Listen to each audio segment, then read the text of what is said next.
नमस्कार मित्रांनो, तुमचं स्वागत आहे फॅक्टवरला या चॅनलवर। माझ्या चॅनलवर तुम्हाला बालभारतीतील जुन्या आठवणी बघायला मिळतात।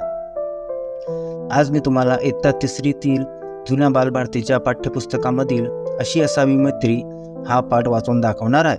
तरी तुम्ही सर्वांनी व्हिडिओ पूर्ण पहा आणि लाईक, शेअर, कमेंट आणि सबस्क्राईब तर नक्की करा। चला तर मग आज आपण व्हिडिओला सुरुवात करूया।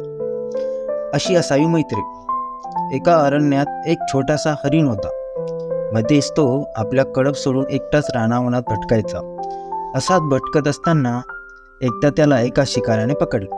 शिकाऱ्याने त्याला ठार मारले नाही, त्याने त्याला राजवाड्यात नेले। राजपुत्राला तो हरिण फार आवडला। त्याने शिकाऱ्याला बक्षीस दिले आणि तो हरिण ठेवून घेतला। राजपुत्र त्या हरणाचे खूप लाड करायचा।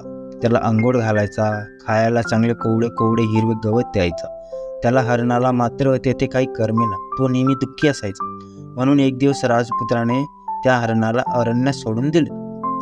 हळूहळू त्या हरणाची उंदीर व कावळा यांच्याशी मैत्री जमली। एक दिवस एक कासवही त्यांना येऊन मिळाला। तेव्हा उंदीर कासवाला म्हणाला, अरे तू तलाव सोडून इथं कशाला बरं आलास? एखादा शिकारी आला तर आम्ही कोणीही त्याच्या हाती लागणार नाही। हा हरिण बघता बघता पळून जाईल, कावळा उडून जाईल आणि मी एखाद्या बिळात शिरेन।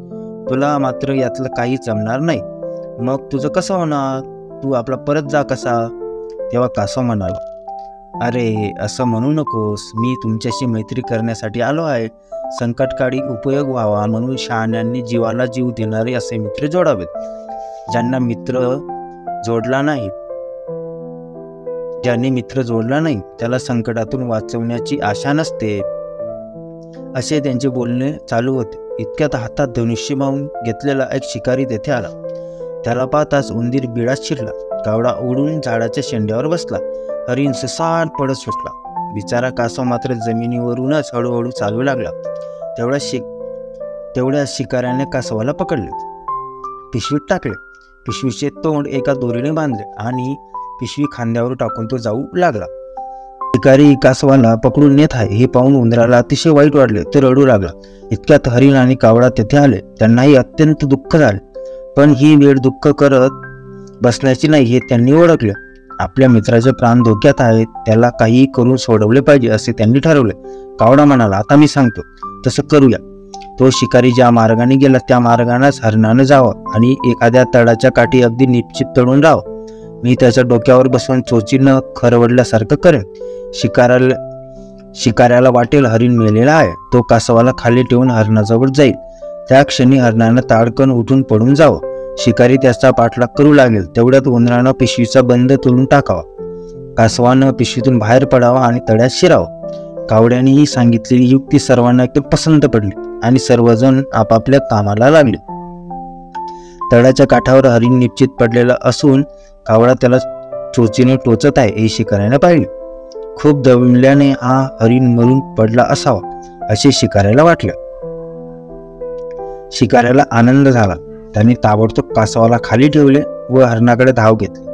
तेवढ्यात उंदराने पिशवीचे बंद तोडून टाकले।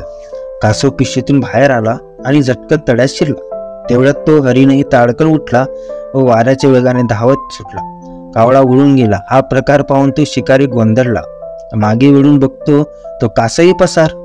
आपली चूक शिकाऱ्याच्या लक्षात आले। पश्चाताप करत तो निघून गेला। शिकारी निघून गेल्यावर उंदीर, कावळा, हरिण व कासव असे ते चौघे मित्र एकत्र आले। त्यांनी एकमेकांना आलिंगन दिले। कासव म्हणाला, संकटातून सुटलो बुवा हे एकदाचे, मैत्रीमुळेच बचावलो आणि पुढे ते सुखाने एकत्र राहू लागले। हा पाठ श्रीकांत गोवंडे यांनी लिहिलेला आहे। मित्रांनो, तुम्हाला हा धडा कसा वाटला कमेंट करून नक्की सांगा। चला तर मग भेटूया आपण पुढच्या व्हिडिओमध्ये। तोपर्यंत धन्यवाद।